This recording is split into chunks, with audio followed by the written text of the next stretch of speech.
Très heureuse de vous retrouver pour cette nouvelle semaine. Bonjour chez vous, c'est votre rendez-vous quotidien avec l'actualité qui vous concerne. Des débats, des reportages en région et bien sûr toute l'actualité politique et parlementaire. Nous sommes au plus près de vous avec nos partenaires de la presse quotidienne régionale, des télévisions locales et des radios. Nous sommes ensemble pendant 1h30 et au menu du jour, la bataille parlementaire continue sur la réforme des retraites. La commission spéciale de l'Assemblée nationale a siégé tout le week-end. On va en parler avec la sénatrice rattachée au groupe Les Républicains, Céline Boulay-Espéronier. Elle est avec nous ce matin.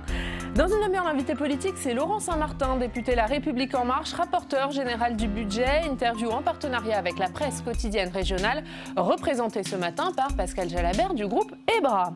Et puis on poursuit notre tour de France de la campagne des municipales. Cette semaine, nous serons au Mans, à Tours et dans le Maine-et-Loire, dans une commune nouvelle. Vous verrez tout ça. Et puis enfin, dans le Club des Territoires, on fera un point sur la campagne des Républicains. En 2014, l'UMP est sorti vainqueur du scrutin. Les élus Les Républicains sont donc à la tête de nombreuses villes, mais pourront-ils les garder? Car depuis, La République En Marche est passée par là et le Rassemblement national veut attirer les électeurs de droite. Mais avant cela, voici les autres informations de ce lundi 10 février. Pas de nouveaux cas de coronavirus en France après les 5 déclarés samedi dans le secteur des Contamines-Montjoie en Haute-Savoie. Les tests réalisés sur les personnes en contact avec ces ressortissants britanniques hospitalisés se sont révélés négatifs. En Chine, en revanche, le bilan grimpe. Il est désormais de 902 morts. Hier, 38 Français ont été rapatriés de Chine et confinés à Aix-en-Provence. Et puis 32 départements maintenus en vigilance orange face à la tempête Ciara qui balaie la France. Les liaisons maritimes, ferroviaires et aériennes sont perturbées par la tempête. Enedis annonce que 130 000 foyers sont privés d'électricité. Aujourd'hui, ce sont les Alpes et la Corse qui seront particulièrement touchés. Et on débute avec la sénatrice du jour. Bonjour. Élue de Paris, rattachée au groupe Les Républicains. Bonjour Céline Boulay-Espéronier. Merci beaucoup d'être avec nous ce matin. On va commencer par cette réforme des retraites. Il semble désormais plus que probable que la Commission ne puisse pas arriver au bout de l'examen du texte à l'Assemblée nationale. C'est donc la version du gouvernement qui sera examinée en séance à partir de lundi prochain, sans aucun apport de la Commission, sans aucun amendement de l'opposition. Est-ce que vous le regrettez? Je le regrette bien évidemment. On a eu du mal à avoir un texte. Ça a mis beaucoup de temps. Ça a bloqué la France. C'est un texte qui est essentiel, bien évidemment. Les débats sur les retraites, nous en avons souvent parlé et c'est quelque chose qui nous tient à cœur. Cette obstruction parlementaire de la France insoumise n'est pas digne, à mon avis, et donne une mauvaise image du travail du Parlement. C'est très dommageable. Voilà. Ça, c'est une obstruction qui a eu lieu, en tout cas pendant les débats en commission. Est-ce que vous pensez qu'il en sera de même en séance? Est-ce que vous le redoutez? Je le redoute, bien entendu. J'espère que ce ne sera pas le cas, mais je le redoute, oui, puisqu'ils ont l'air de vouloir continuer dans cette optique-là. Est-ce que du coup, la droite, notamment, au texte, la droite aura du mal à se faire entendre sur le fond du texte? La droite se fera entendre sur le fond du texte, mais beaucoup de temps sera perdu et c'est vraiment très dommage. Et à mon avis, c'est assez inaudible et même totalement pour nos concitoyens. On a vu, encore une fois, de la confusion. On a vu ce week-end que la tension monte entre les parlementaires de l'opposition, de la majorité présidentielle. Est-ce que vous dites que ça va trop loin? Ça va trop loin. Et puis on a vu la présidente de la commission qui s'insurgeait parce qu'elle a été l'objet d'insultes, elle a été l'objet quasiment de harcèlement. C'est un peu une première et je ne comprends pas ces attitudes qui sont à l'inverse des attitudes constructives qu'on attend de parlementaires qui sont en responsabilité. Moi, en tant que parlementaire, je le regrette vraiment. Et pour vous, les parlementaires de la France insoumise sont irresponsables? Pour moi, il y a une forme d'irresponsabilité à devoir faire prendre du retard à un texte qui, somme toute, est essentiel. Il faudrait savoir s'ils souhaitent aboutir ou non. Je n'ai pas l'impression que ce soit le cas. Un mot sur cette nouvelle journée de mobilisation qui s'annonce lundi prochain. Un lundi noir dans les transports franciliens, notamment métro, RER. Oui. Est-ce que vous dites maintenant, ça suffit, ce type de mobilisation, il faut passer à autre chose? Bien sûr que je dis ça suffit. Ça fait des mois et des mois que les Parisiens, je suis sénatrice de Paris, vous le savez, ça fait des mois et des mois que les Parisiens sont empêchés dans leur quotidien. Je fais beaucoup, dans le cadre des élections municipales, la tournée des commerçants qui perdent 30, 40, 50, 60% de leur chiffre d'affaires, des hôteliers qui sont impactés et puis des Parisiens qui marchent parfois 10 km par jour pour aller à leur travail, des enfants qui sont retardés dans leur sommeil. Enfin bon, Paris pour moi est quasiment paralysé. Oui, il est temps que ça cesse, bien sûr. Vous arrivez à savoir quel est l'impact finalement pour Paris de ces journées de mobilisation depuis le mois de décembre? Je vous dis, on a les chiffres de la CCI concernant tout ce qui est commerce et puis concernant tout ce qui est hôtellerie. Et c'est des chiffres dont il faudra qu'ils soient dégagés un peu plus tard, mais évidemment, économiquement parlant, c'est catastrophique, oui. Oui, bien sûr. Alors, l'autre actualité de ce week-end, elle concerne plutôt le sport. C'est un sujet dont vous vous occupez beaucoup ici au Sénat. C'est Didier Gaillaguet qui a finalement annoncé sa démission de la Fédération française des sports de glace. Est-ce que vous dites que c'est une bonne chose ? C'est une bonne chose, bien sûr, mais il faut que ça résolve le problème, bien sûr. C'est-à-dire que ça a mis en lumière quoi ? Qu'il y avait beaucoup de dysfonctionnements dans la protection des mineurs.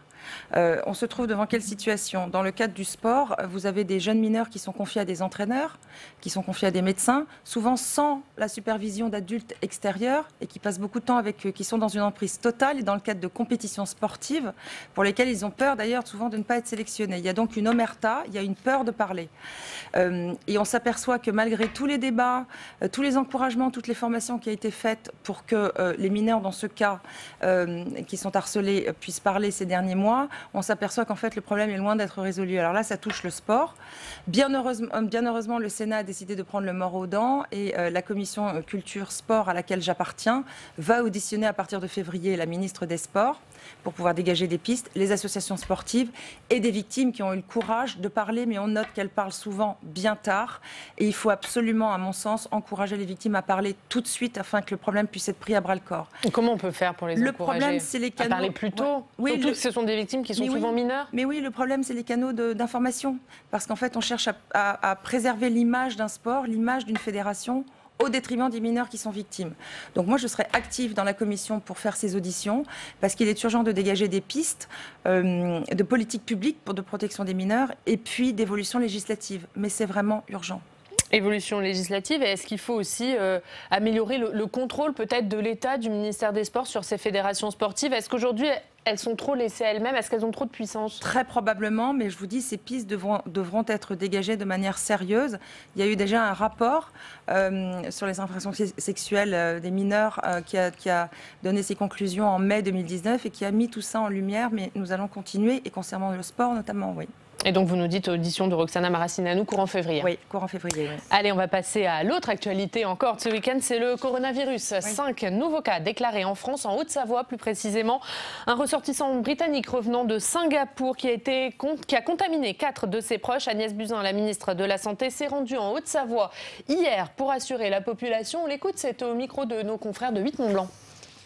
Nous avons aujourd'hui beaucoup discuté avec les élus, que je remercie d'être là, parce qu'il est très important d'abord de pouvoir rassurer les habitants de ce village qui n'ont pas été en contact et qui n'ont donc pas été appelés.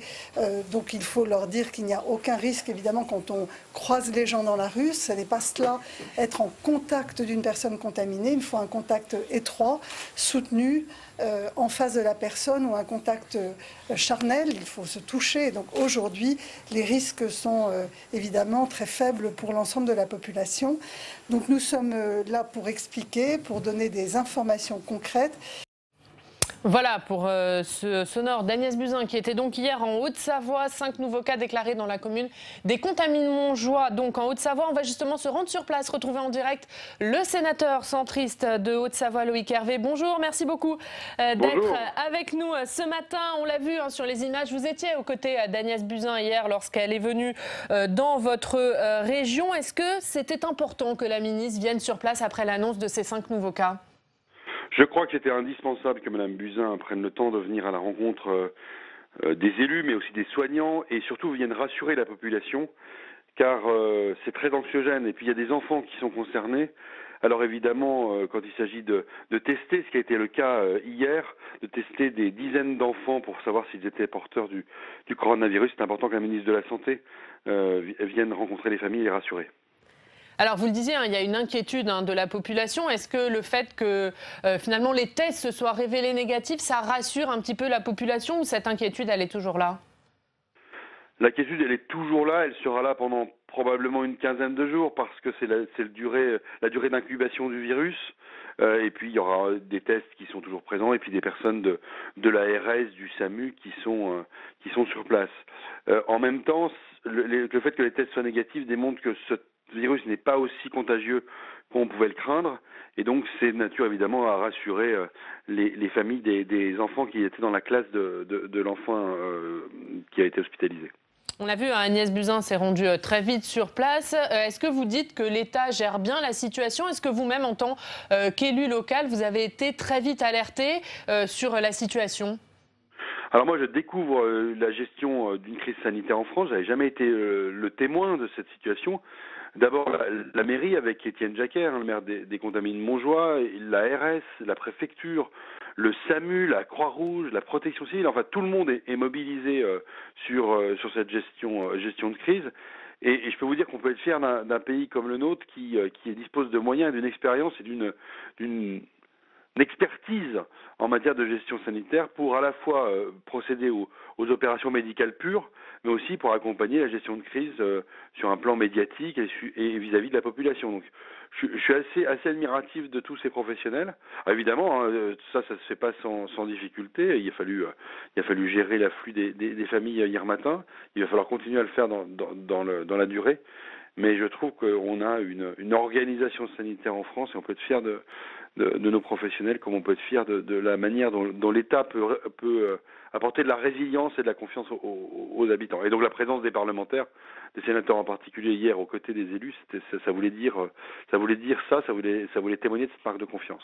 Vous nous avez parlé de l'inquiétude de la population quant aux conséquences de ce virus. La station des Contamines Montjoie, elle est en pleine saison de ski. Est-ce qu'il y a une inquiétude des commerçants, des habitants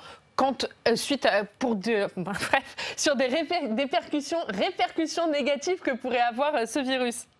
Non, mais c'est normal que les clients, les skieurs, les touristes qui viennent, parce que c'est les vacances des Parisiens, c'est 15 jours, c'est normal qu'il y ait une inquiétude vis-à-vis de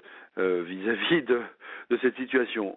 On a regardé avec le maire la situation objective à l'Office du tourisme pour savoir s'il y a eu des annulations. Elles sont vraiment totalement marginales. Et on a pu rencontrer des touristes hier dans la rue des Contamines de Montjoie. Ils sont là, et ensuite il y a plutôt peu d'inquiétude dans la population comme dans les touristes, donc qui sont la population, on va dire, en période hivernale. Alors, c'est une station qui va avoir entre 20 et 25 000 skieurs et touristes pendant ces semaines-là. Donc c'est vraiment c'est pas, votre question n'est pas neutre, mais il y a pas d'inquiétude plus que ça. Un dernier mot sur un autre sujet. Emmanuel Macron a annoncé un déplacement dans votre département mercredi et jeudi. Est-ce que vous avez plus d'informations sur ce déplacement, Loïc Hervé? Oui, le président de la République va venir en Haute-Savoie mercredi et jeudi pour d'abord prendre conscience et regarder sur le terrain les conséquences du réchauffement climatique en montagne, parce que nous sommes un endroit, le massif du Mont-Blanc, qui est extrêmement marqué, notamment cette année par les conséquences du réchauffement climatique. Et par ailleurs, c'est un massif qui est hyper fréquenté, notamment pour accéder au sommet de l'Europe. Le Mont-Blanc est extrêmement fréquenté, et donc il y aura des mesures qui vont être confirmées par le président de la République. Et en même temps, la dernière des choses qu'il veut regarder, annoncer, c'est l'Office français de la biodiversité. Donc, écoutez, quand on a le président de la République en Haute-Savoie, on en est très fiers, et ce sera l'occasion pour nous de parler avec lui d'autres sujets, notamment les questions de desserte ferroviaire ou les questions de pollution de l'air. Eh bien, merci beaucoup, Loïc Hervé. On suivra ce déplacement. Merci d'avoir été en direct avec nous. Un mot, Céline Boulay-Espéronnier, sur ce coronavirus. Des cas aussi à Paris. Ce sont même les premiers cas qui ont été déclarés. Est-ce que vous avez le sentiment que l'État a bien géré cette situation? Oui, on le voit très bien, puisqu'en plus, cette crise aux contamines arrive en pleine vacances d'hiver, donc une station qui est très fréquentée.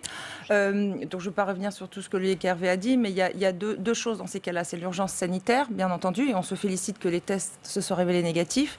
Et puis, il y a aussi tout ce qui est pédagogie, pour ne pas affoler les populations et faire en sorte que ces inquiétudes soient circonscrites. Voilà. Et là, on voit bien qu'effectivement, on a la chance d'habiter la France où ça s'est vraiment bien passé. Il y a une belle réactivité. Donc, quelles que soient les villes de France aujourd'hui, maintenant, j'ai un sentiment qu'on sait faire et qu'il y a une belle coordination. Donc, je ne suis pas très inquiète. Allez, on va passer à l'actualité du Sénat, au travail parlementaire. Le Sénat et l'Assemblée nationale qui ont créé sur leur site internet une rubrique pour mieux comprendre la construction de la loi. On va en parler avec notre journaliste parlementaire, Alex Poussard.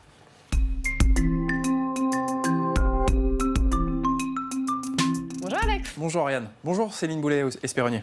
Et Alex, cette nouvelle rubrique, eh bien, elle a pour but d'y voir plus clair finalement sur le travail du Parlement. Et oui, avec cette nouvelle rubrique, eh bien, les citoyens vont pouvoir suivre l'évolution d'un texte de loi au fil du débat parlementaire. Alors pour bien comprendre, on va déjà rappeler le parcours d'un projet de loi au Parlement dans ce qu'on appelle la procédure accélérée, qui est la plus souvent utilisée. Première étape, le gouvernement présente son texte en Conseil des ministres. Il est ensuite débattu par l'Assemblée nationale. Et puis ce sont les sénateurs qui vont examiner le texte adopté à l'Assemblée nationale. Enfin, 7 députés et 7 sénateurs doivent se mettre d'accord sur une version commune du texte dans ce qu'on appelle une commission mixte paritaire. Et en cas de désaccord, il y a une nouvelle lecture et l'Assemblée a le dernier mot. Alors, à chaque étape, le texte change. Comment ça se concrétise sur le site du Sénat ? Alors, concrètement, ça va prendre la forme d'un grand tableau où chaque colonne va représenter une étape de la discussion parlementaire. Voilà, vous le voyez, ce grand tableau avec tout un système de couleurs. En blanc, le texte initial, le texte du gouvernement. En bleu, les modifications de l'Assemblée nationale. En rouge, celle du Sénat. Et puis en rose,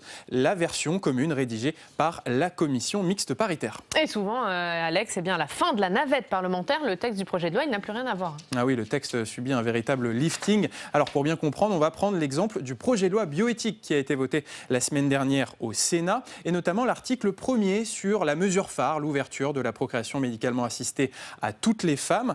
Alors on va regarder le texte initial du gouvernement. Tout couple formé d'un homme et d'une femme, ou de 2 femmes, ou toute femme non mariée, a accès à l'assistance médicale à la procréation.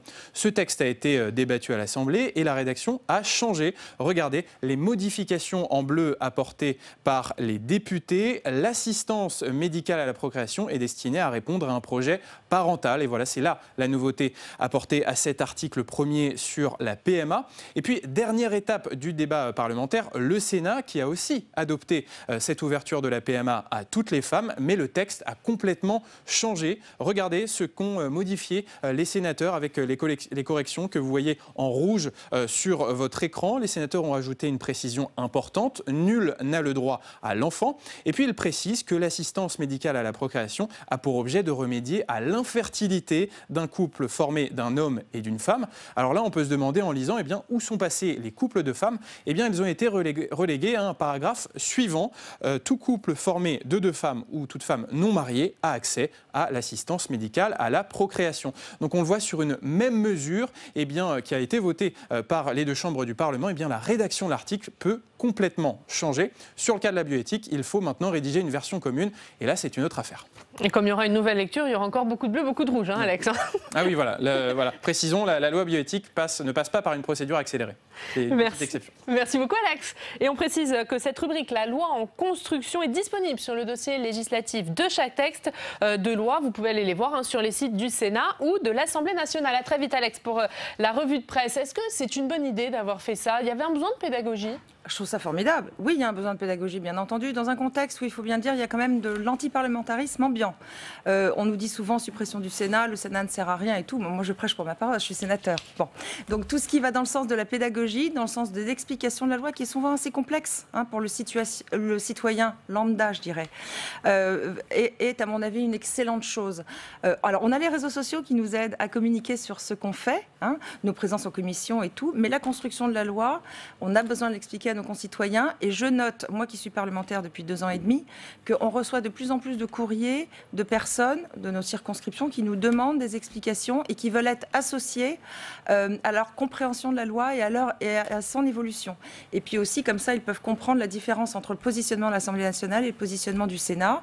La navette, évidemment, et les commissions mixtes paritaires. Et je trouve que c'est très bien fait, très didactique. Vous qui êtes une jeune sénatrice, vous l'avez dit, est-ce que vous avez senti qu'il y avait une méconnaissance, finalement, sur le travail des sénateurs ? Oui, il y a une méconnaissance. Je vous dis, les réseaux sociaux nous aident à faire connaître, mais ça reste quand même assez superficiel.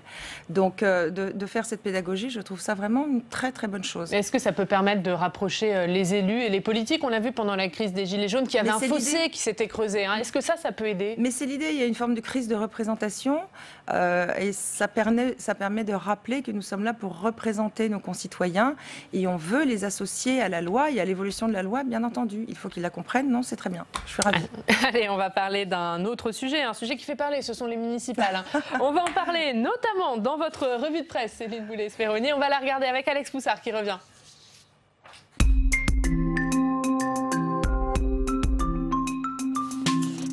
Alex, on commence avec 20 minutes. Avec 20 minutes, qui s'intéresse à la grève contre la réforme des retraites et notamment au blocage des centres d'incinération de déchets qui font monter les ordures dans les rues parisiennes. Et pour bloquer cette grève, le préfet de police de Paris a pris une mesure radicale, celle de réquisitionner les grévistes dans les 3 centres d'incinération bloqués en région parisienne. Cela va permettre de brûler de nouveau des milliers de tonnes de déchets qui étaient jusque-là enfouis en Ile-de-France, et cela posait un problème écologique. Un mot, Céline Boulay-Espéronnier, le préfet a bien fait de procéder à ces réquisitions? De toute façon, il était temps, ça n'a que trop duré. J'attends encore la condamnation de la part de la mairie de Paris de cet état de fait. Je n'ai pas entendu encore une voix forte s'élever contre l'état de Paris, la prolifération des rats et puis tous les problèmes qui s'en suivent. On a l'impression que Paris, moi je suis assez en colère parce qu'on a vraiment l'impression que Paris concentre tous les problèmes depuis des mois et que... il n'y a pas vraiment de volonté de les résoudre. Alors cette décision n'avait que trop tardé, mais je me félicite qu'elle ait été prise. Allez, on va enchaîner avec un autre sujet, Alex, dans le Figaro. Et oui, dans le Figaro, toujours sur la grève contre la réforme des retraites, les avocats, cette fois-ci, les avocats parisiens qui continuent leur mobilisation contre cette réforme. Alors, les avocats parisiens, ils représentent la moitié des avocats français. Quand on pense aux avocats parisiens, on pense aux grands avocats d'affaires dans des cabinets internationaux. Mais en réalité, il y a aussi des avocats qui vivent difficilement d'une justice de proximité, qu'elle soit civile ou pénale. Et avec cette réforme des retraites, leurs charges vont augmenter et leurs pensions pourraient chuter.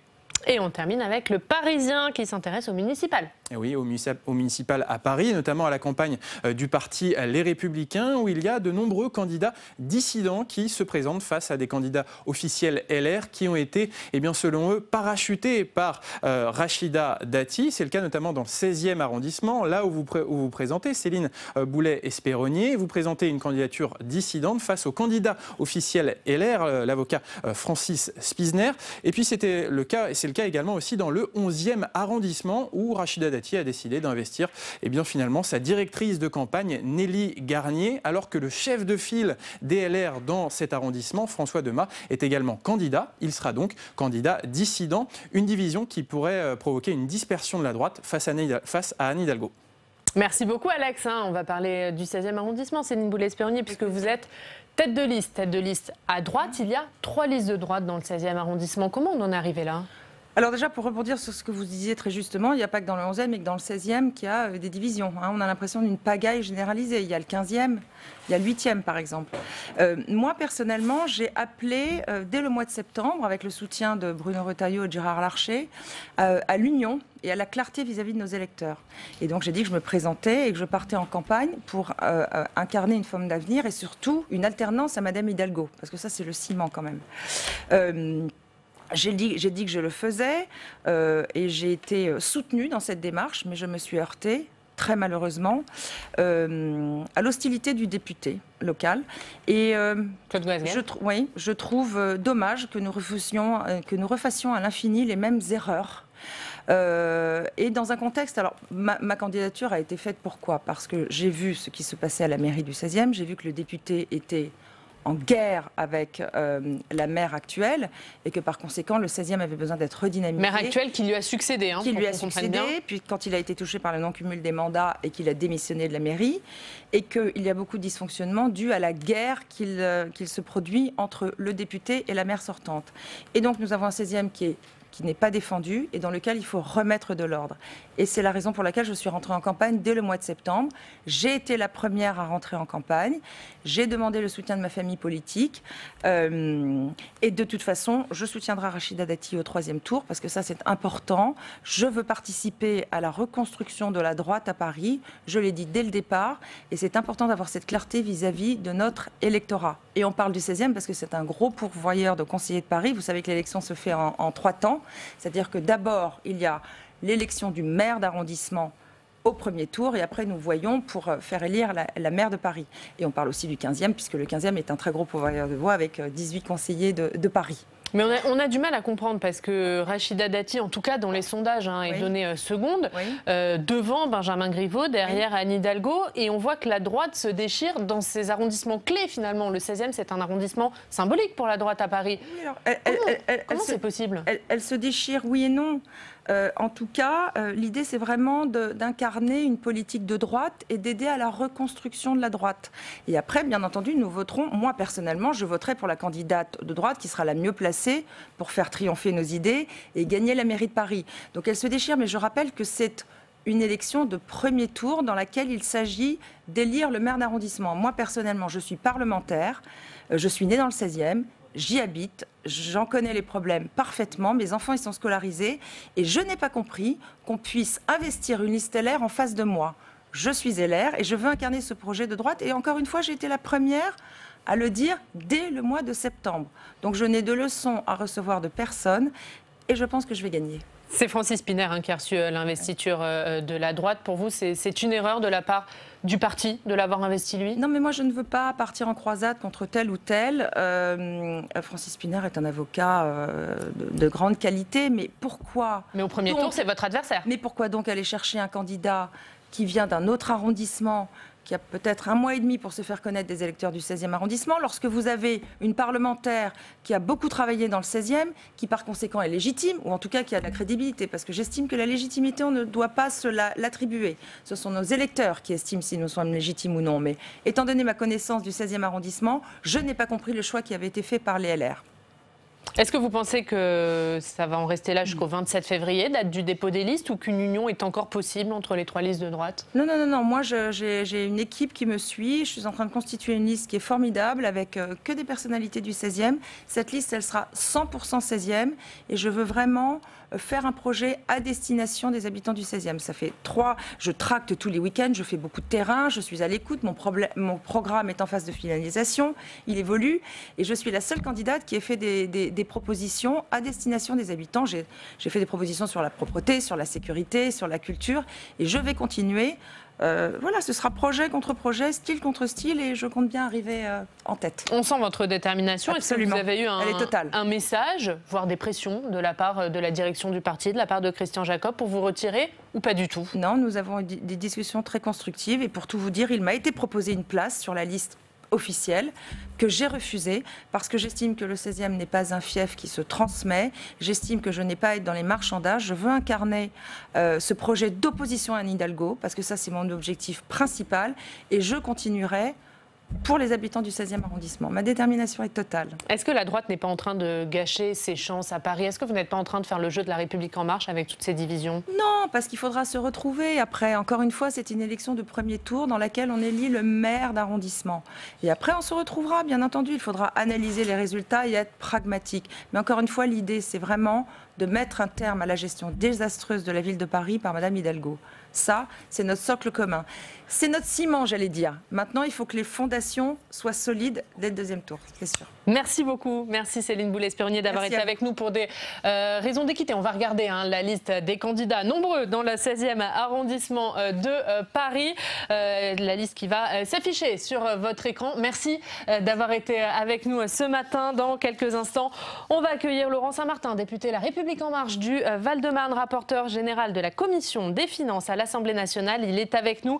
Mais d'abord, vous le savez, jusqu'au premier tour des municipales, on vous propose une série de modules pédagogiques pour vous aider à mieux comprendre l'élection, module réalisé en partenariat avec France 3 Noa, la chaîne de la Nouvelle-Aquitaine. Aujourd'hui, la réponse à cette question, que faut-il faire dans un bureau de vote? On regarde.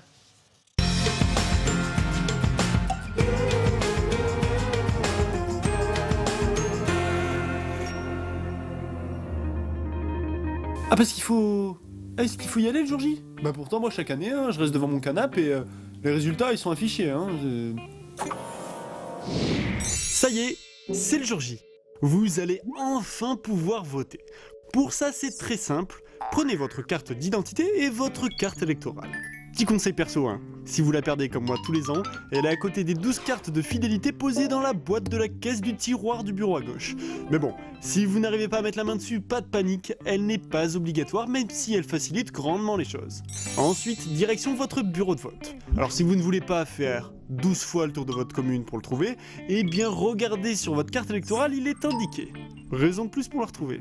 Une fois arrivé au bon endroit, vous devez présenter vos 2 cartes, électorale et d'identité, à une personne chargée de l'organisation du vote, afin qu'elle puisse vérifier que vous êtes bien inscrit sur la liste électorale. Comme c'est le cas, puisque vous avez bien évidemment suivi tous mes épisodes, vous pouvez vous rendre à la table où sont déposés les bulletins et les enveloppes. Prenez ensuite une enveloppe et 2 ou 3 bulletins pour brouiller les pistes quant à votre choix de candidat. Rendez-vous seul dans l'isoloir et glissez le bulletin de votre choix dans l'enveloppe. Petit conseil perso, froissez les bulletins des candidats que vous n'avez pas choisis et jetez-les à la poubelle. C'est toujours plaisant. Ou alors gardez-les pour faire un barbecue, vous pouvez vous lâcher. Après, direction l'urne. Ici, le président du bureau ou son suppléant vérifiera votre identité à haute voix. Il s'assurera ainsi que vous n'avez bien qu'une seule enveloppe dans les mains. Bon, de vous à moi, c'est pas le moment de jouer au magicien ici. Glissez votre enveloppe dans l'urne et hop, à voter. Voilà, vous avez voté, il ne vous reste plus qu'à signer la liste d'émargement en face de votre nom et aller chercher un bon petit bout de pain pour midi. Ça se marie très bien avec une petite sauce politicienne. Et n'oubliez pas de me poser vos questions à l'adresse ci-dessous. Allez, ciao!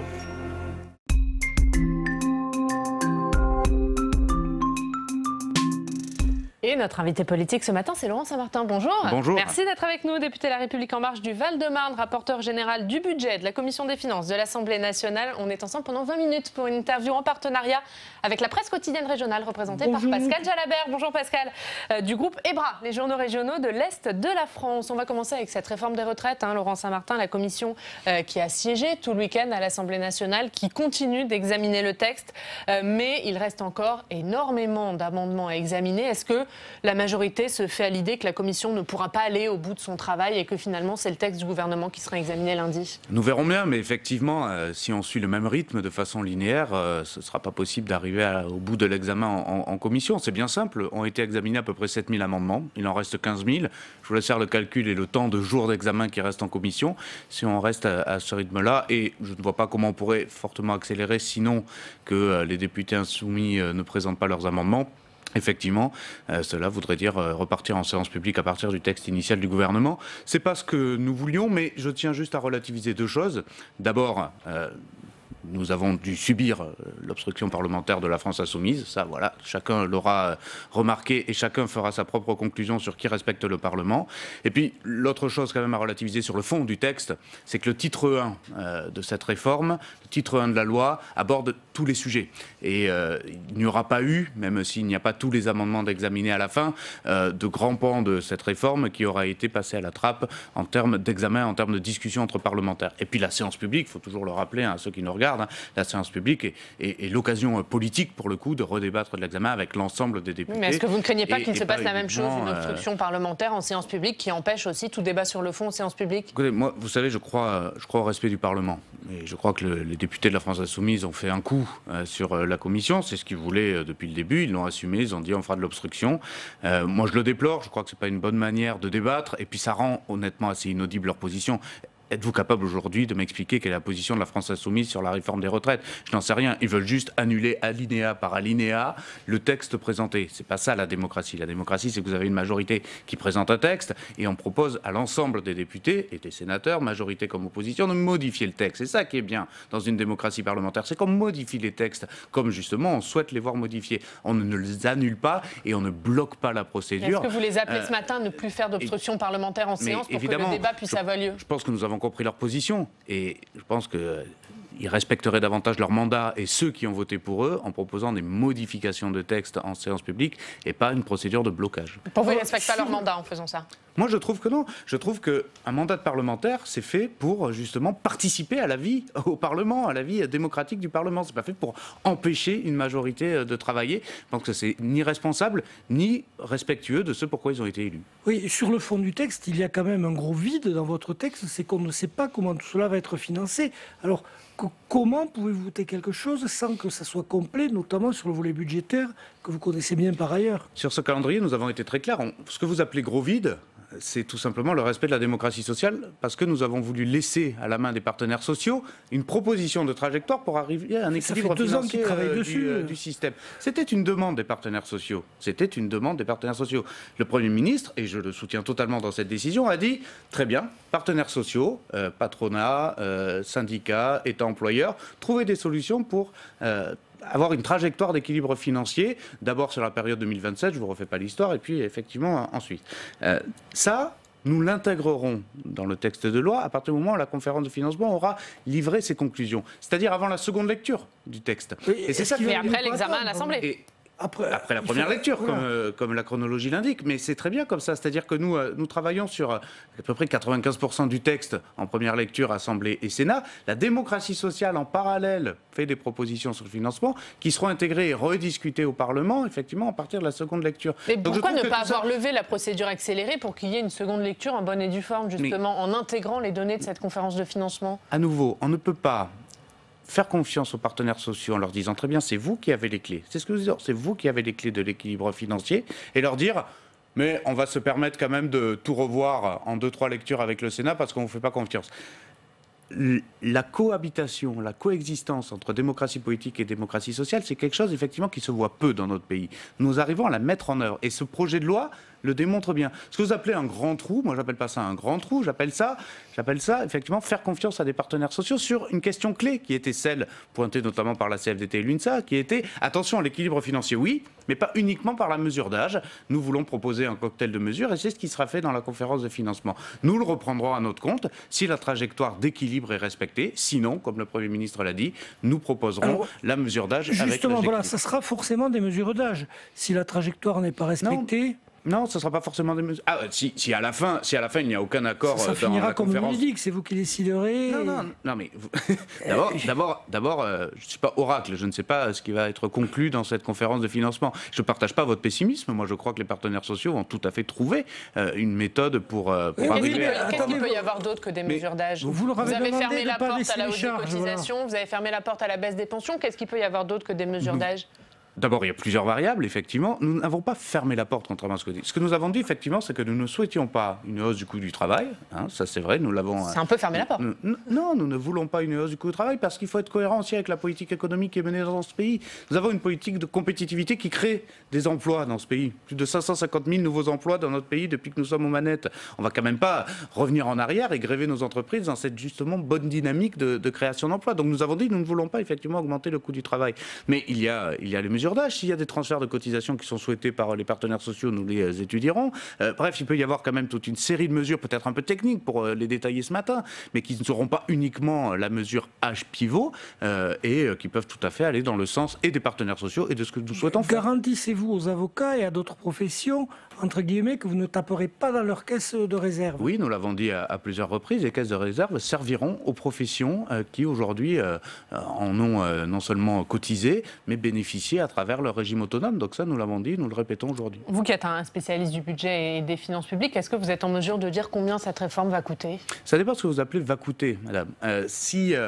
Va coûter pour le régime en lui-même, rien. C'est une réforme qui va se financer elle-même. C'est-à-dire que les cotisations de demain paieront les pensions de demain. Ça, nous l'avons toujours dit. Et c'est pour ça, d'ailleurs, que nous avons été aussi stricts et aussi responsables sur la notion d'équilibre financier. Donc en termes de budget assurance vieillesse, ça ne va pas coûter.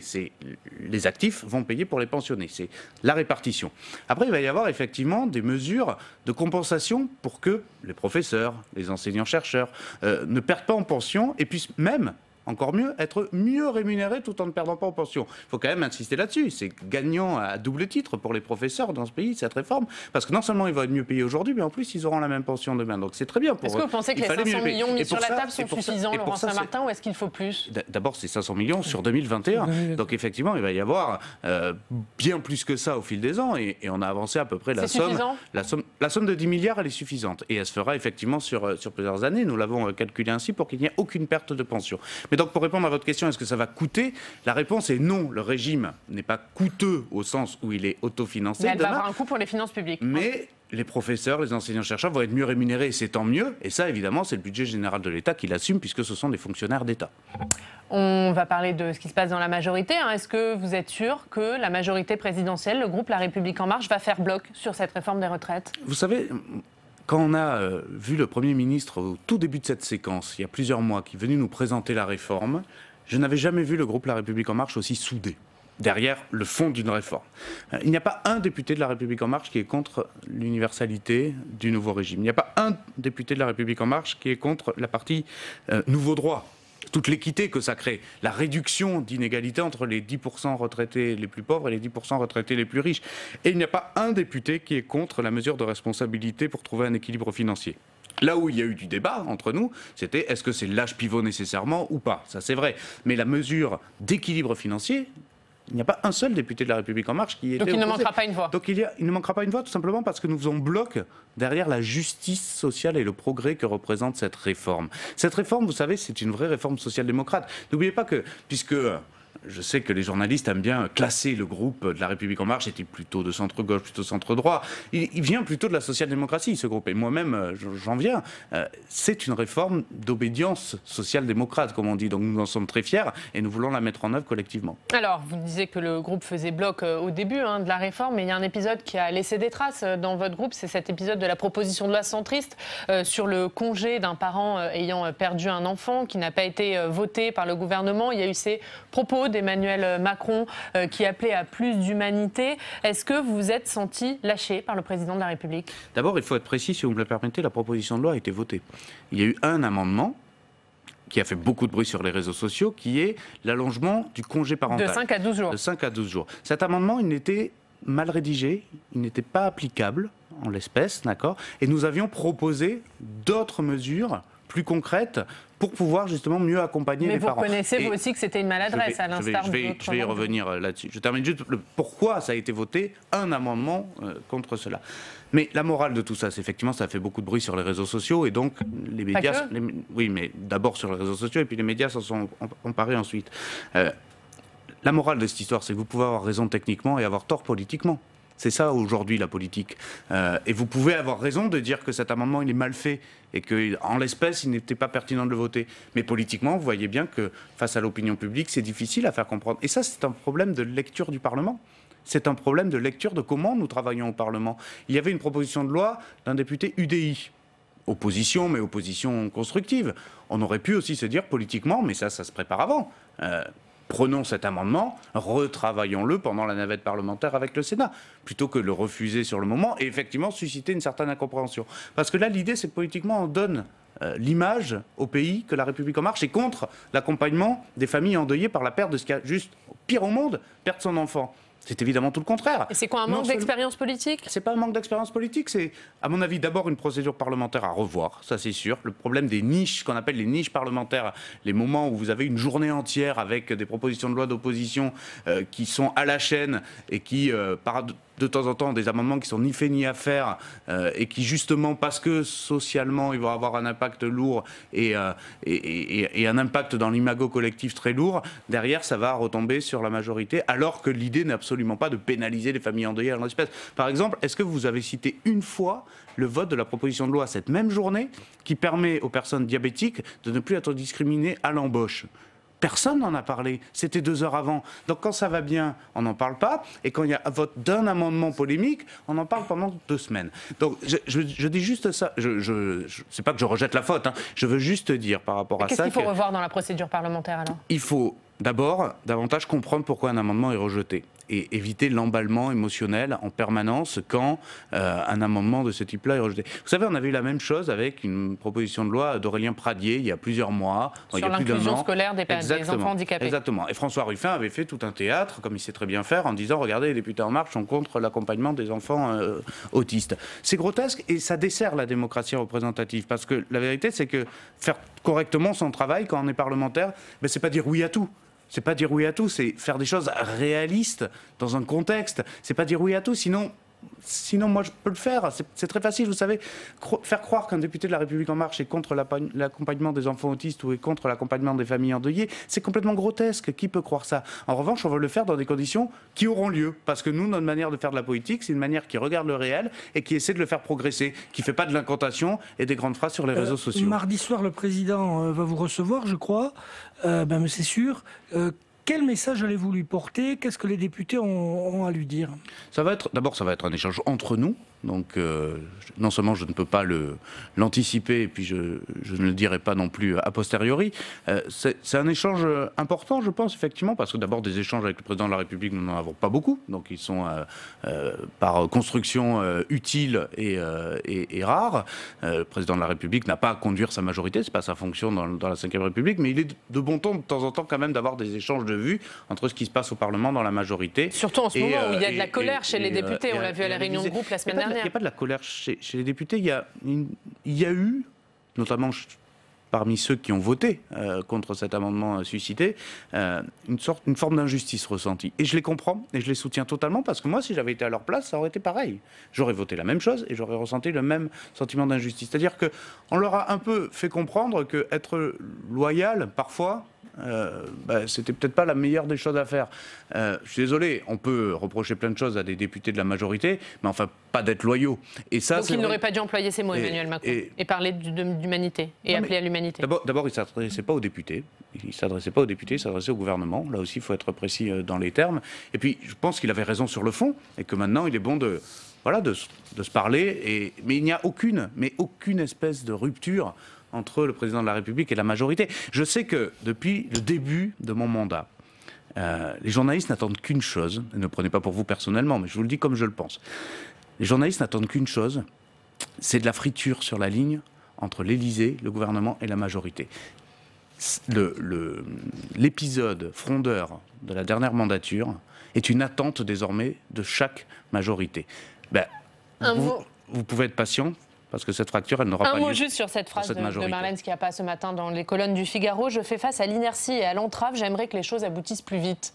Sur l'épisode, de quoi vous parlez? De l'interview de Marlène Schiappa ce matin dans le Figaro. En général, c'est une phrase qu'elle dit. Je fais face à l'inertie et à l'entrave. Elle ne parle pas spécifiquement de cet épisode. J'aimerais que les choses aboutissent plus vite. Elle parle de la majorité du gouvernement. Non, je pense que... j'ai pas lu cette interview, donc je ne veux pas parler pour elle, mais je pense que Marlène parle parfois, dans l'action publique, d'une certaine frustration à ne pas voir les choses avancer assez vite. Et ça, par contre, je le partage à 200%. Voilà, nous avons des institutions parfois un peu lourdes, parfois un peu lentes dans notre pays. C'est aussi, juste je mets un petit bémol là-dessus, c'est aussi ce qui permet de faire de la politique sérieusement. Et c'est aussi ce qui permet de ne pas aller trop vite et pas de faire non plus d'erreurs quand on construit. Vous savez, il faut faire attention entre être pressé, ce qui est bien en politique, ce qui est sain, et respecter aussi un certain nombre de procédures, et notamment l'administration qui est là pour bien la mettre en application. Oui, il y a un sujet qui a pas avancé très vite depuis le début du quinquennat, c'est la laïcité. Et plus dans le détail, la lutte contre le communautarisme. Vous allez travailler dessus, Marlène Schiappa aussi. Que faut-il proposer? On voit bien que là aussi, chez LREM, il y a un peu de lignes. Il y a ceux qui sont sur une ligne classique, très à gauche, en disant la laïcité, point, et puis d'autres qui sont un peu plus ouverts. Alors, je ne sais pas s'il y a une ligne classique, mais ce qui est sûr, c'est que... Classique de gauche. Oui, alors on pourrait en parler de ça, parce que expliquez-moi ce que c'est la laïcité à gauche aujourd'hui, je serais bien curieux, à part... je parlais historiquement. Oui, historiquement, vous avez bien raison de le préciser. Celle du Père Combe, voilà. Je connais un responsable de gauche, et je lui reconnais ça, je lui sais gré de ça, qui a été clair sur le sujet, c'est Olivier Faure, qui s'est bien exprimé sur la notion de laïcité. Tous les autres, c'est le brouillard complet dans un pur souci électoraliste. Hein. On pourra en parler. La laïcité à La République En Marche, nous avons décidé de prendre le sujet à bras-le-corps parce que c'est une thématique extrêmement importante. Nous sommes partis d'un constat assez simple. 75% des Français, c'est une étude de la Fondation Jean Jaurès, qui considèrent que la laïcité n'est pas assez défendue. Et la terminologie a son sens, c'est-à-dire que la laïcité n'est pas assez défendue. Et nous avons voulu, avec Marlène, écrire un petit manifeste qui représente effectivement la laïcité d'un point de vue juridique, ça c'est assez facile à faire, mais surtout ce que c'est pour nous d'un point de vue politique et philosophique. La laïcité, ce ne sont pas que des principes juridiques, ce sont surtout des grands principes philosophiques et politiques dans un pays, nous, sans vouloir faire de teasing particulier, mais nous allons l'appeler, ce manifeste, la laïcité, une passion française, parce que justement, dans la passion, vous avez tout ce qui est beau, tout ce qui est fort, et puis aussi tout ce qui vient cristalliser les difficultés à en parler parfois, et les difficultés à se convaincre l'un l'autre.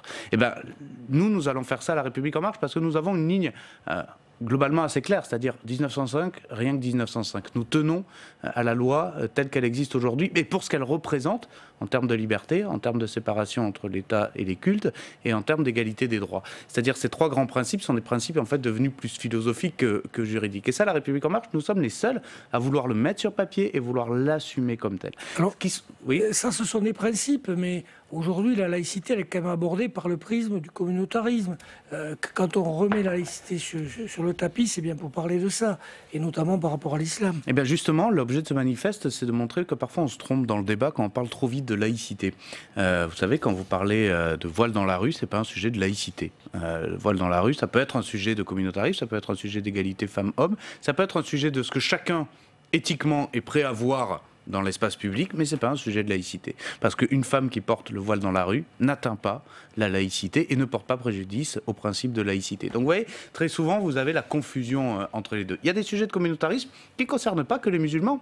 Il y a des sujets de communautarisme tout court dans notre pays qu'il faut savoir traiter. Ça passe par la mixité sociale. C'est difficile, c'est de longue haleine. Je suis heureux que le président de la République puisse aussi s'exprimer là-dessus. Et justement, il doit s'exprimer quand, avant ou après les municipales pour vous? Est-ce que c'est opportun de s'exprimer avant les municipales?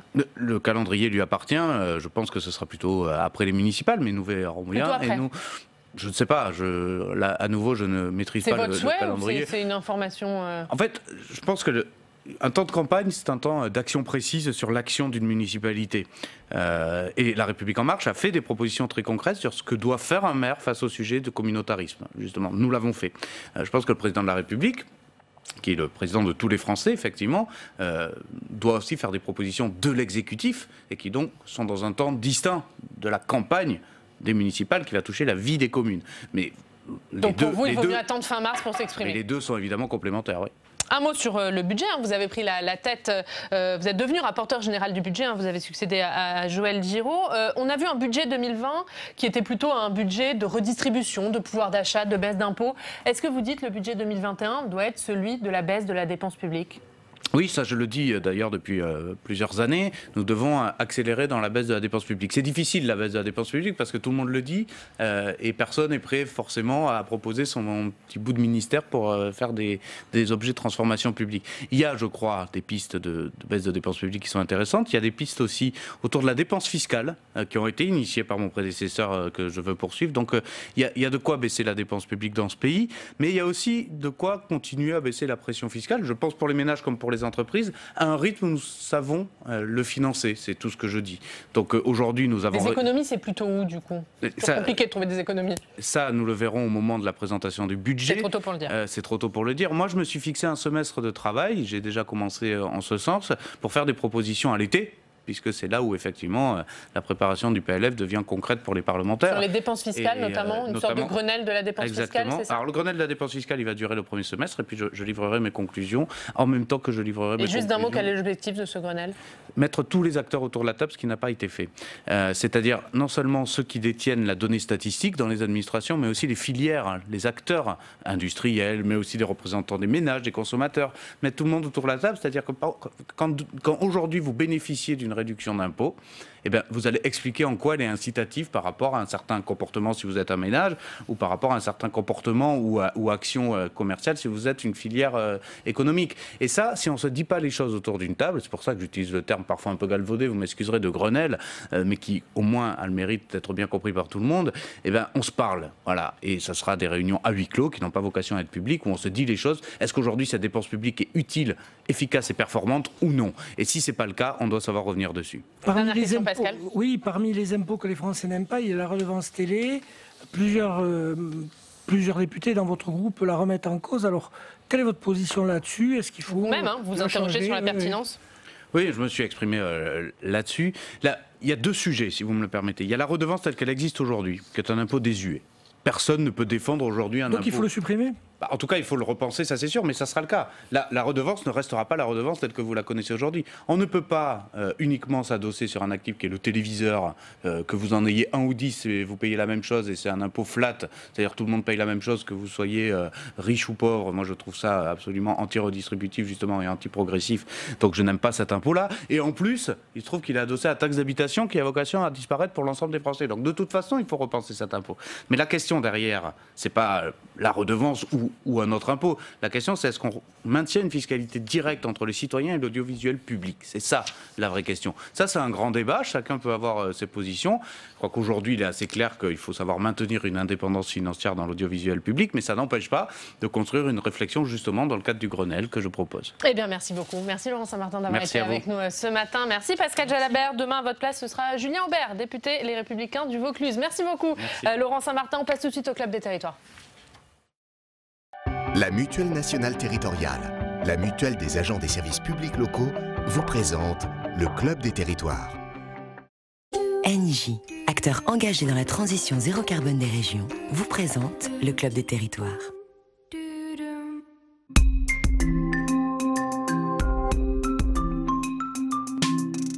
La presse quotidienne régionale et les télévisions locales vous présentent le Club des Territoires. Le Club des Territoires en partenariat avec la presse quotidienne régionale, les télévisions locales et les Indés radios. Aujourd'hui, nous parlerons des municipales et notamment de la stratégie de la droite, l'UMP, vainqueur en 2014. Mais le contexte a bien changé depuis. Les différends pour les Républicains, dont l'électorat est grignoté d'un côté par la République en marche et dragué par le Rassemblement national. Les Républicains vont-ils pouvoir conserver leur ville? On va en débattre. Mais d'abord, vous le savez, c'est l'heure de notre reportage en région. Nous poursuivons cette semaine notre Tour de France des municipales. Nous suivons la campagne dans les différentes villes jusqu'au premier tour. Regardez le programme de cette semaine avec Jérôme Rabier.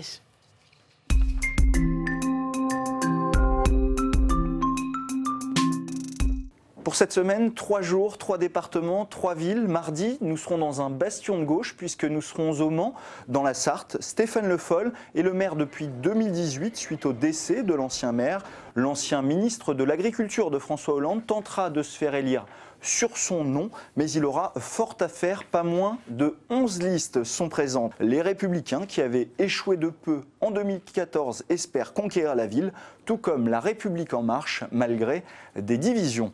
Mercredi matin, direction Tours, en Indre-et-Loire. Pour reconquérir la ville perdue en 2014, la gauche réalise un petit exploit, l'union de tous ses partis, du PS à la France Insoumise, en passant par un écologiste, Emmanuel Denis, en tête de liste. Le maire sortant, Christophe Boucher, a lui reçu l'investiture des Républicains et de l'UDI après avoir tenté d'obtenir celle d'En Marche. Mais le parti présidentiel a finalement choisi un nouveau venu, Benoît Pierre, doyen de l'université, pour mener la liste En Marche dans la cité tourangelle.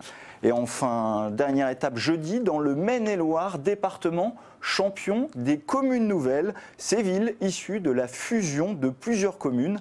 À Segré, en Anjou bleu, on ira voir ce qui a changé depuis que 15 communes ont fusionné en 2016, créant une ville de plus de 17 000 habitants. On verra ce que cela a modifié dans la pratique et concrètement en termes de projets, notamment dans les anciennes petites communes. Et on s'interrogera aussi sur ce que ça change pour les habitants et pour ces élections municipales, puisque désormais, tous les habitants de cette commune voteront pour un seul et même maire. Voilà pour le programme. Les reportages de Jérôme Rabier seront donc à suivre toute cette semaine à cette heure-ci dans Bonjour chez vous. On va commencer ce club. Bonjour Guillaume Doyen. Bonjour. Bonjour Bruno Cotresse. Bonjour. Arnaud Benedetti. Bonjour. Et rebonjour Alex Coussard. On parlait de Tours puisqu'on va suivre la campagne dans cette ville cette semaine. On va y rester mais pour parler d'un autre sujet, un sujet d'actualité nationale et municipale. C'est le handicap. Emmanuel Macron s'exprimera demain à l'occasion de la conférence nationale sur le handicap et cette question, elle s'invite dans la campagne des municipales. Nombre d'associations profitent de la campagne pour maintenir la pression sur les élus car les chantiers en matière d'accessibilité sont encore trop nombreux à mener et ils prennent du temps. C'est notamment le cas à Tours, comme a pu le constater Romain Delville de nos partenaires de TV Tours.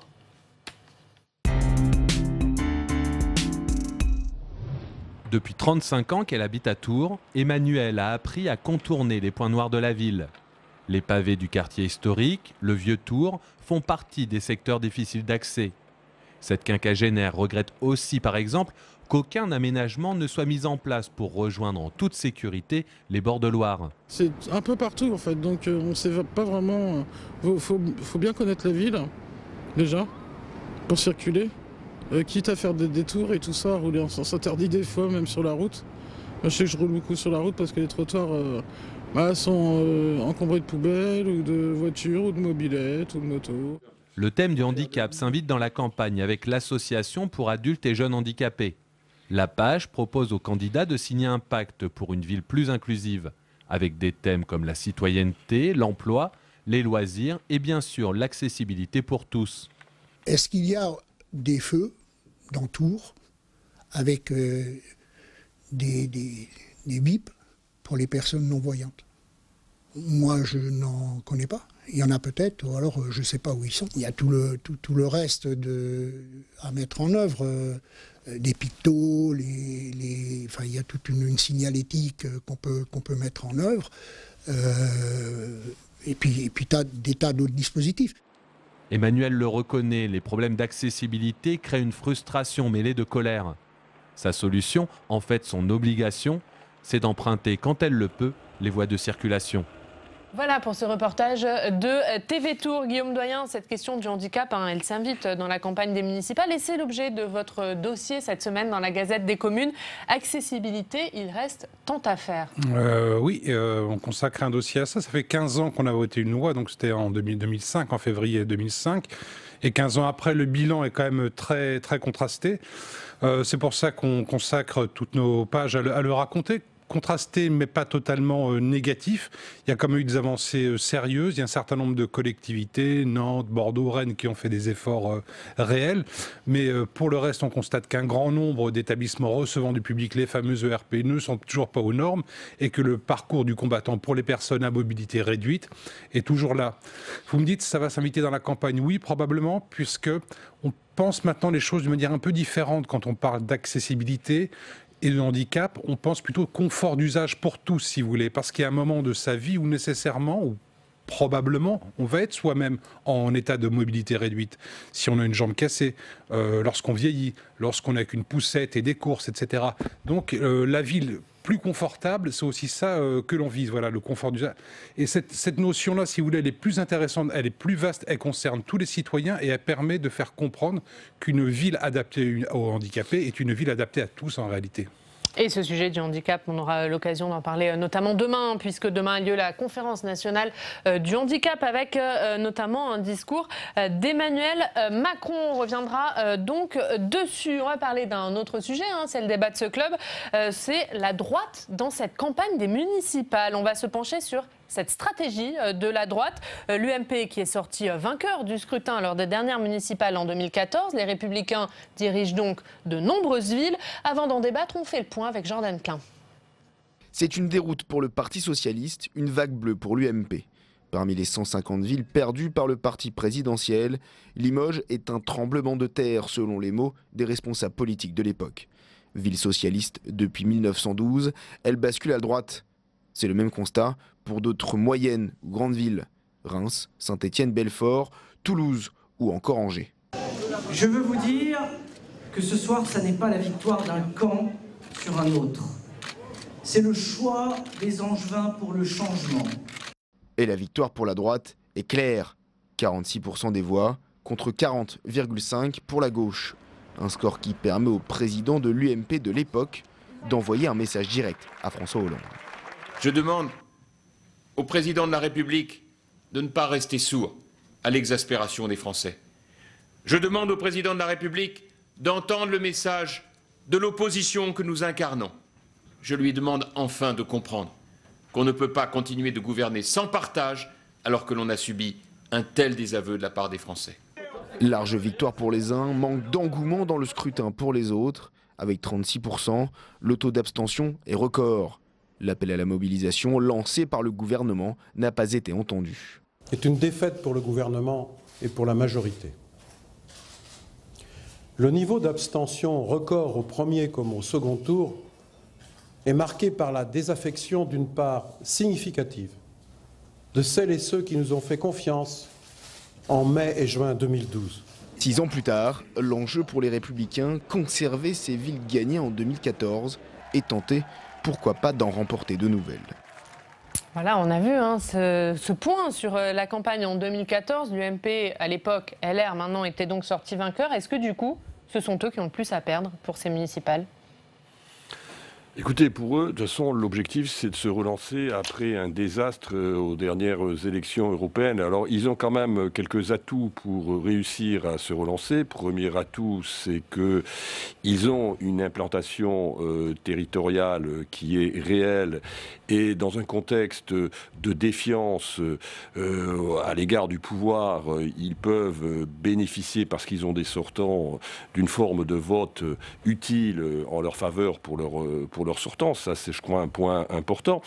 Deuxième aspect, c'est que de toute façon, ce sont des élections intermédiaires. Et les élections intermédiaires sont en général défavorables à l'exécutif quand on regarde l'histoire des municipales. Donc, ils peuvent là aussi bénéficier de ce contexte-là qui peut leur permettre d'assurer un résultat qui leur permettrait, encore une fois, de revenir dans la course. Mais, si vous voulez, moi, je pense que les offres politiques traditionnelles, les anciennes offres politiques du gouvernement, qu'elles soient socialistes ou qu'elles soient républicaines, risquent plutôt de s'en sortir assez bien de ces élections municipales. Mais si vous voulez, ils peuvent s'en sortir de manière positive sur le terrain, comme c'est probable, mais ça ne résout en rien le problème de leur ligne politique et de l'incarnation de cette ligne politique par la suite. Donc, si vous voulez, en effet, ça sera un ballon d'oxygène dans l'immédiat, vraisemblablement, mais les questions demeurent encore pour la suite. Bruno Petrès, ils ont des chances de sortir vainqueurs le 22 mars prochain, les Républicains? Oui, alors ça permet de venir sur un point d'analyse absolument capital pour ces élections municipales. Quels sont les indicateurs, quels sont les critères dont on va se servir pour établir qui sera le vainqueur de ces élections municipales? Effectivement, si on prend le vainqueur, celui qui réalise le plus de voix, on voit que c'est très compliqué pour les élections municipales parce que différentes formations ne présentent pas des candidats partout. Donc il y a une lecture des gens, pourcentage des voix obtenues qui va être compliquée. On peut avoir une formation qui, au plan national, a des pourcentages de voix qui laissent apparaître une forme peut-être de victoire, mais ça ne se retrouve pas au niveau local du nombre de municipalités. Si c'est le nombre de maires élus, effectivement, les Républicains vont sans doute sortir vainqueurs au troisième tour, quand les conseils municipaux vont se réunir et élire leur maire. À ce moment-là, c'est sans aucun doute, quand on fera le décompte du nombre de maires, par exemple, des villes de plus de 9000 habitants, on verra que sans aucun doute, c'est les Républicains qui en disposent de plus. Ils bénéficient de leurs primes, effectivement, liées aux élections de 2014.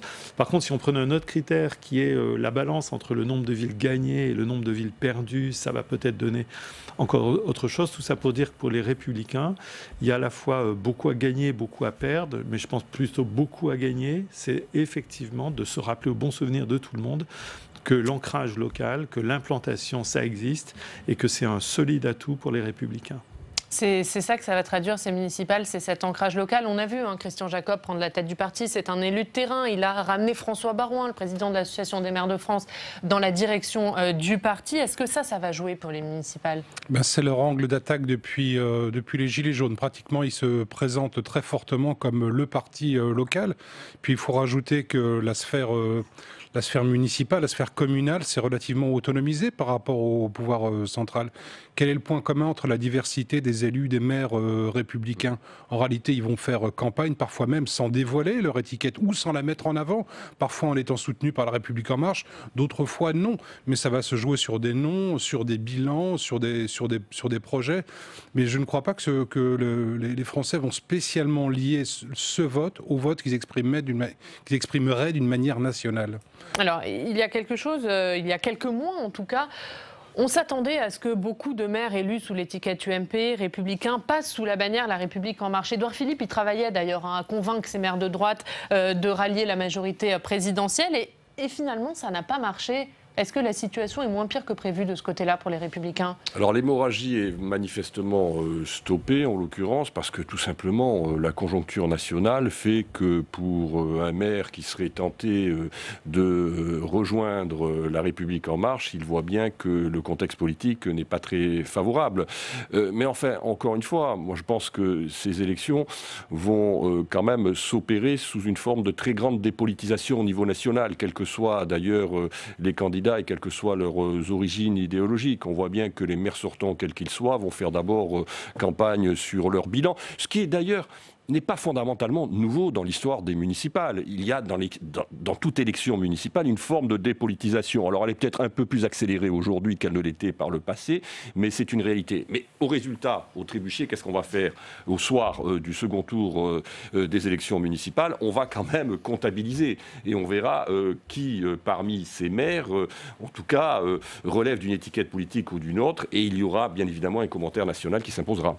Et dans cette volonté de dépolitiser ces élections municipales, il faut rappeler l'épisode de la circulaire de Christophe Castaner pour enlever toutes les étiquettes politiques en dessous de 9000 habitants. Finalement, une circulaire qui a été retoquée par le Conseil d'État et les étiquettes pourront apparaître au-dessus de 3500 habitants. Donc il y avait cet enjeu pour la République En Marche de dépolitiser encore plus ces élections pour faire baisser le score de la droite. Bruno Cotresson, allez-y. Oui, c'est en ça d'ailleurs que ces élections sont vraiment extrêmement intéressantes. On pourrait dire d'un côté, il y a potentiellement presque une victoire en trompe-l'œil pour les Républicains. C'est-à-dire qu'effectivement, comme Arnaud l'a rappelé, ça ne règle pas, même s'ils avaient le plus grand nombre de villes de plus de 9000 habitants, ça ne règle pas les problèmes de stratégie, d'agenda, de leadership chez les Républicains dans la perspective des grandes échéances nationales.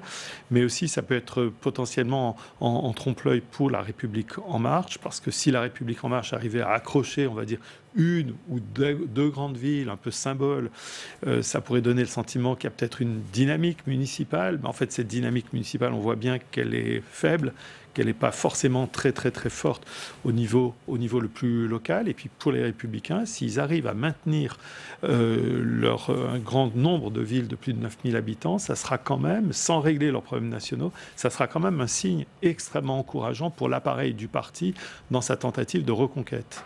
Avec des zooms spécifiques sur un certain nombre de grandes villes. Par exemple, si les Républicains l'emportent à Marseille, ou si Rachida Dati à Paris permet de redonner une dynamique à la droite républicaine, il y aura bien évidemment un gain qui sera accordé à l'étiquette républicaine lors de cette élection municipale. Mais est-ce que le fait qu'Édouard Philippe n'ait pas réussi son OPA sur les grands maires de droite, c'est pas déjà une victoire pour les Républicains ?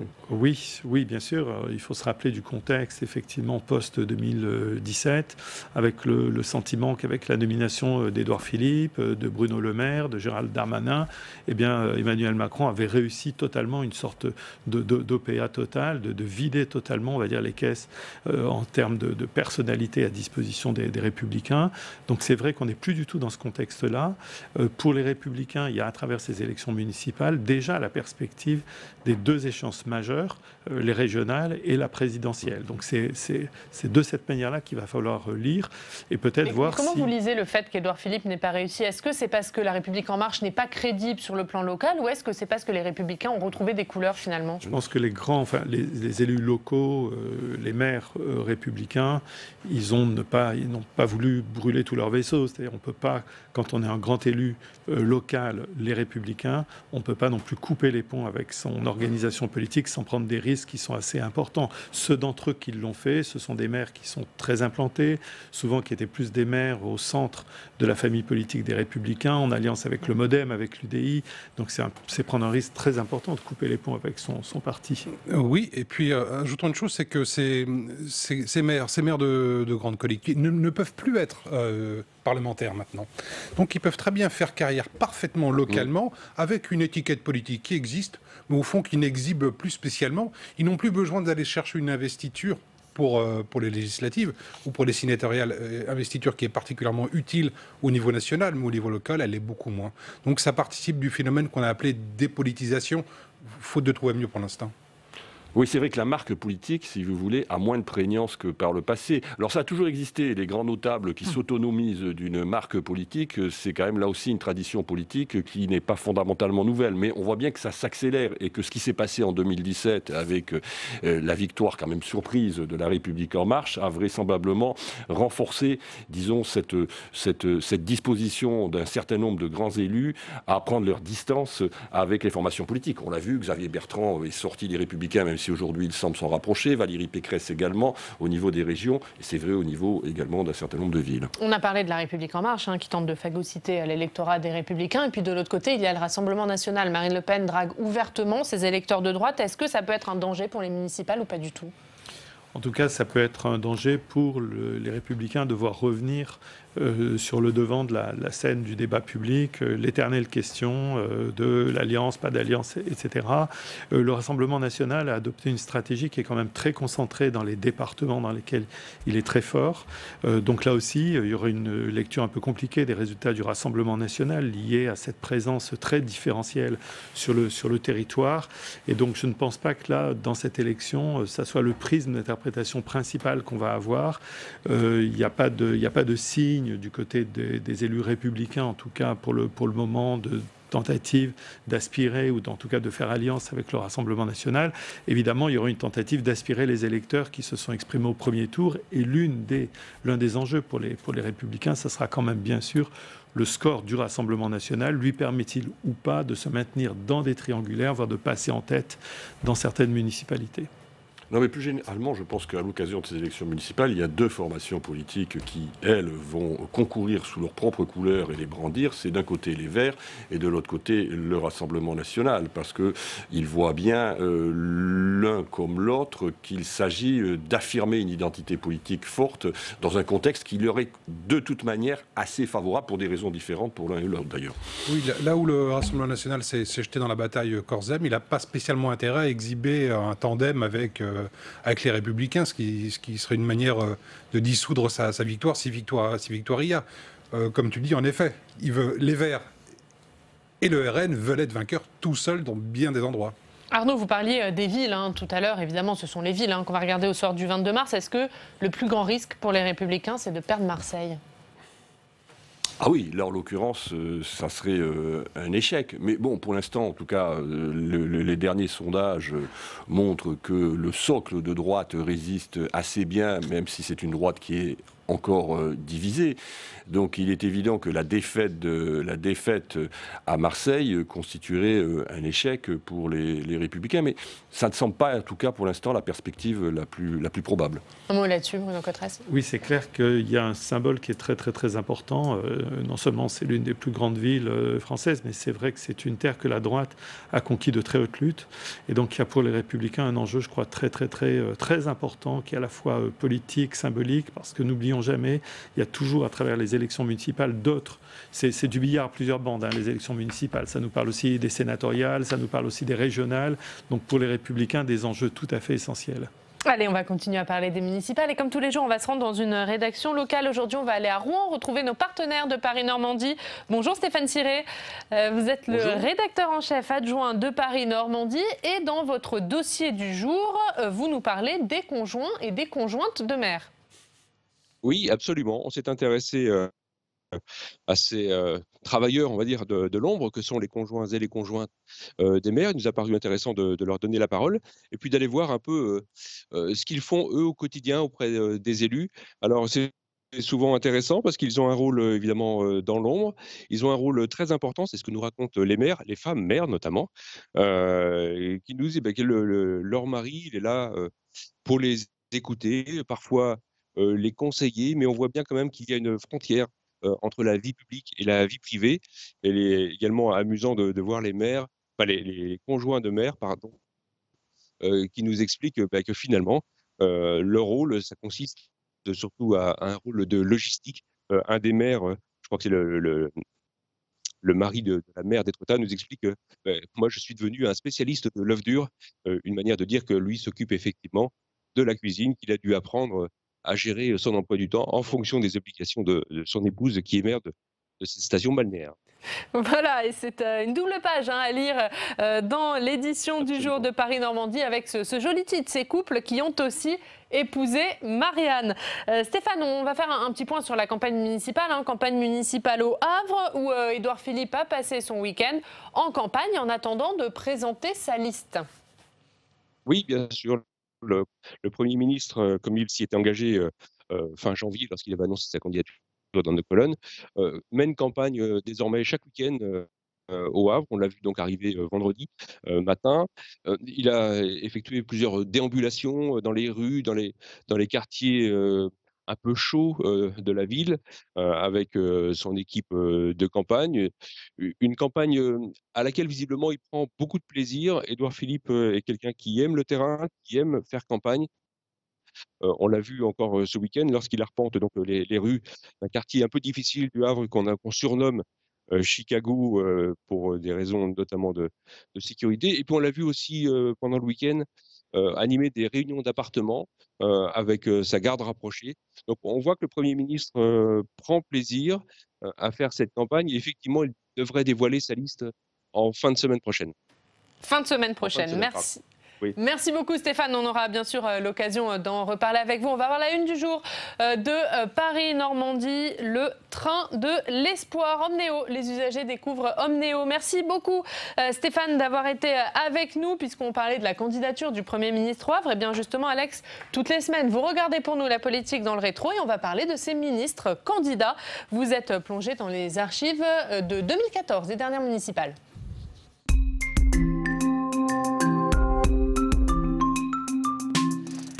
Alex, en 2014, eh bien, les ministres candidats devaient faire campagne malgré l'impopularité du gouvernement.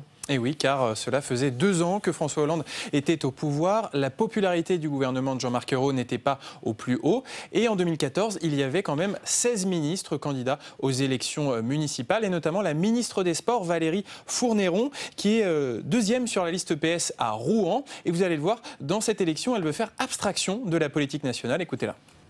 Aujourd'hui, elle est numéro 2 sur la liste et pour la ministre des Sports, l'impopularité de l'exécutif ne sera pas un handicap dans cette campagne.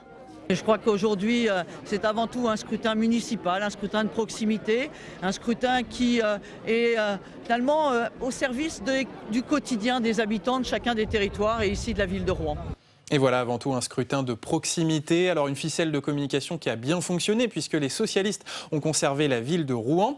Dans ces élections municipales, François Hollande avait fixé une règle. Les ministres tête de liste aux élections municipales, s'ils sont perdants, eh bien, ils devront quitter le gouvernement. Eh bien, 2 ministres avaient pris le risque d'être tête de liste, et notamment à Marseille, où Marie-Arlette Carlotti, qui était ministre en charge des personnes handicapées, eh bien, elle menait une liste PS dans le 3e secteur et elle a tout misé sur une campagne moderne, une communication moderne pour faire oublier la politique nationale. Regardez. Celle qui peut changer la donne, la voici, Marie-Arlette Carlotti, ministre déléguée aux personnes handicapées. Elle donne un coup d'accélérateur dans cette dernière ligne droite avant le premier tour. On crée une dynamique, on réveille la campagne. Voilà. On fait du travail de fond, bien sûr, parce qu'on a un vrai projet. On est allé à l'encontre des gens, porte à porte, point de rencontre, le soir, rencontre chez l'habitant, petite réunion Tupperware, comme on dit. Mais aussi, on crée le buzz, parce qu'il faut montrer que cette campagne, elle est enthousiaste. Et malgré cet enthousiasme, malgré une campagne en trottinette, eh bien, Marie-Arlette Carlotti avait subi un échec électoral en perdant face à Bruno Gilles, le candidat UMP, dans le 3e secteur. Alors au final, en 2014, il y a plus de ministres socialistes gagnants que de perdants. Mais on l'a vu, il y a un échec électoral global pour les socialistes et cela va entraîner un remaniement. Et regardez l'ambiance du dernier Conseil des ministres avant le remaniement. Regardez. Dernier Conseil des ministres avant un probable remaniement. Que vous a dit le président? Restez jusqu'au bout. À la sortie, les poids lourds du gouvernement sont peu bavards. Le message des urnes a été entendu, a tenu à faire savoir le chef de l'État, donnant une seule consigne à ses ministres. Il faut continuer, il faut écouter les Français, il faut être au travail. Comme si de rien n'était, mais dans une drôle d'ambiance. Le remaniement devrait avoir lieu dans moins d'une semaine, avec un gouvernement resserré, probablement 15 ministres et 10 secrétaires d'État. Peu probable que Jean-Marc Ayrault reste Premier ministre. Et effectivement, la porte de sortie pour Jean-Marc Ayrault, Manuel Valls qui a été nommé Premier ministre, et ces élections municipales 2014, elles ont scellé la fin de l'alliance entre l'EPS et les écologistes. Voilà, on le voit, des conséquences nationales à ces élections municipales en 2014. Là, le discours du gouvernement et de la majorité, il change. Il insiste sur le fait que ce sont des élections locales, qu'il ne faut pas avoir une lecture nationale, qu'il ne faut pas y voir des élections anti-gouvernement. Est-ce que du coup, il ne faut pas s'attendre à un remaniement à l'issue du 22 mars ? Tout dépendra de l'ampleur des scores, évidemment, obtenus par La République En Marche et par les candidats du gouvernement, les ministres qui sont candidats aux élections municipales. Il sera difficile quand même de n'avoir absolument aucune modification si la défaite était particulièrement sévère et que la dimension de vote-sanction apparaîtrait dans les enquêtes qui vont être réalisées dans les heures qui suivront les élections sur les motivations de vote. Donc je pense que ça va dépendre beaucoup de ça. Il y a une équation qui est difficile difficile aussi. Il y a Édouard Philippe qui est dans le tableau de cette équation qui est difficile. S'il est réélu maire du Havre, est-ce que Édouard Philippe va rester jusqu'à la fin de la conférence sur le financement de la réforme des retraites, ou est-ce que son horizon est plus long? Ça, pour moi, ça c'est une des pièces maîtresses de cette équation d'éventuel remaniement après les municipales. Oui, ce qui est amusant, c'est que vous disiez, si le Premier ministre est élu au Havre, ce qu'il retourne au Havre, quoi. C'est maintenant les questions qu'on se pose aujourd'hui. C'est tellement bien d'avoir un fief, c'est tellement plus sûr. On peut se poser la question pour Gérald Darmanin à Tourcoing, s'il est élu, est-ce qu'il y retourne, etc. C'est étonnant la valeur qu'a compris tout à coup ces implantations locales. Et puis on le voit que la règle a changé pour les ministres candidats, puisqu'en 2014, un ministre qui perdait devait quitter le gouvernement. Là, Édouard Philippe a dit que même en cas de défaite, les ministres pourraient rester au gouvernement. Ah oui, c'est en effet un retournement de la jurisprudence, d'ailleurs, de François Hollande, mais aussi de Nicolas Sarkozy, en l'occurrence. Mais si vous voulez, il y a une différence fondamentale, c'est que autant Hollande et Sarkozy avaient été des élus locaux, ils avaient été sanctifiés par ce suffrage universel du territoire, ce qui n'est pas le cas avec Emmanuel Macron, qui a, disons, une autre culture politique de ce point de vue-là, et qui, manifestement, détache le fait d'être ministre de la légitimité électorale.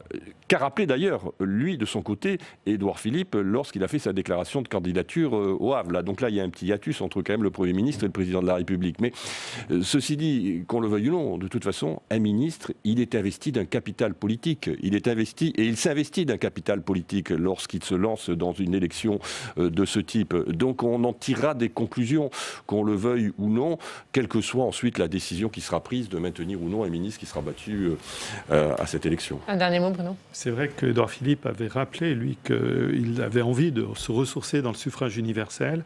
Et il me semblerait extrêmement compliqué si les ministres étaient battus. Il me semblerait quand même extrêmement compliqué qu'il n'y ait rigoureusement aucune conséquence tirée au niveau de la formation du gouvernement. Allez, avant de se quitter, on va regarder ensemble ce qu'il y a à la une de vos quotidiens régionaux. C'est avec Alex Poussard.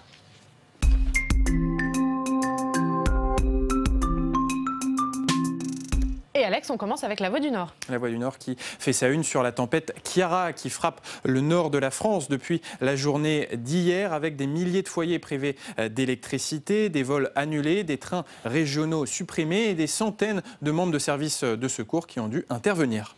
Et à la une du Républicain Lorrain. Le Républicain Lorrain, dans sa couverture des élections municipales, s'intéresse aux finances des communes de son territoire. Et quand il regarde dans le budget de ces villes, il se rend compte que la dette des villes est creusée par l'intercommunalité, avec un tableau qui est assez intéressant et qui classe les villes selon la dette par habitant. La commune la plus endettée, c'est la ville de Nancy, avec une dette de plus de 3 500 € par habitant. C'est colossal. La dette de la ville de Forbach, par exemple, s'élève à 2 200 € par habitant. Et parmi les communes les plus sérieuses, il y a la ville de Bar-le-Duc, avec une dette de 800 € par habitant. On enchaîne avec Centre Presse. Centre Presse qui fait sa une sur les radars qui reviennent sur les bords des routes dans le département de la Vienne, où 24 radars sur 32, après avoir été dégradés, vont être remis en fonctionnement. La nouveauté cette fois-ci, c'est qu'il y aura 5 radars tourelles. Vous savez, ces radars en hauteur qui normalement sont plus difficiles à dégrader. Et on termine avec la Provence. La Provence, alors pour les amateurs de sardines, il y a une mauvaise nouvelle, car la taille des sardines diminue d'année en année à cause du réchauffement climatique. Et depuis 10 ans, la longueur d'une sardine est passée de 13 cm à 10 cm, et même la masse d'une sardine a été divisée par 3. C'est une mutation qui va bouleverser le secteur de la pêche en Méditerranée. Eh bien, merci beaucoup Alex. Il vous reste 30 secondes chacun, messieurs, pour nous parler de vos unes. On va revoir la une de la Gazette des communes, Guillaume. Accessibilité, il reste tant à faire. Oui, un excellent dossier de Catherine Maisonneuve qui nous rappelle effectivement les retards qu'on a pris, les villes qui ont bien avancé sur le sujet et la façon plus générale qu'on peut avoir de considérer maintenant l'accessibilité aussi comme un confort d'usage pour tous. Un mot sur votre livre, Bruno Cotresse, Histoire d'une révolution électorale. Oui, c'est un livre que nous avons dirigé avec ma collègue du CEVIPOF, Anne Muxel, et qui propose, à partir de la très grande enquête que le CEVIPOF a réalisée depuis 2015 jusqu'à aujourd'hui, qui propose la transformation, une analyse de cette gigantesque transformation que nous avons appelée révolution électorale. Et on termine avec la revue politique et parlementaire. Arnaud, territoire sous tension, c'est le nouveau numéro. Oui, un tour d'horizon des territoires, justement, à la veille des municipales, les enjeux à la fois administratifs, de décentralisation, et puis aussi les enjeux politiques à la veille de ce scrutin, qui serait un scrutin qui sera regardé de près avec un excellent article, je le rappelle, de Bruno Cotresse, justement, sur les rapports de force. Et voilà, merci beaucoup. Merci messieurs d'avoir été dans ce club. Nous, on se retrouve demain. L'invité politique de Bonjour chez vous, ce sera Julien Aubert, le député Les Républicains du Vaucluse. Et puis demain, on commencera notre tour de France des municipales dans la région de Tours, du Mans et du Maine-et-Loire. On sera demain au Mans. Et vous savez, c'est mardi, donc club des municipales. Vos prochains rendez-vous sur l'antenne de Public Sénat, 17h30, vous retrouvez Rebecca Fitoussi pour Allons plus loin. Et puis à 19h, l'émission politique des chaînes parlementaires, audition publique. Francis Letellier reçoit Adrien Quatennens, le député La France Insoumise du Nord. Merci à tous de nous avoir suivis et je vous retrouve demain avec plaisir. Très bonne journée sur Public Sénat. La presse quotidienne régionale et les télévisions locales vous ont présenté le Club des territoires.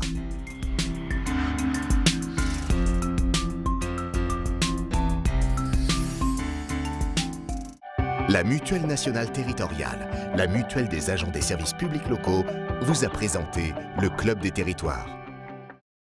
NJ, acteur engagé dans la transition zéro carbone des régions, vous a présenté le Club des territoires.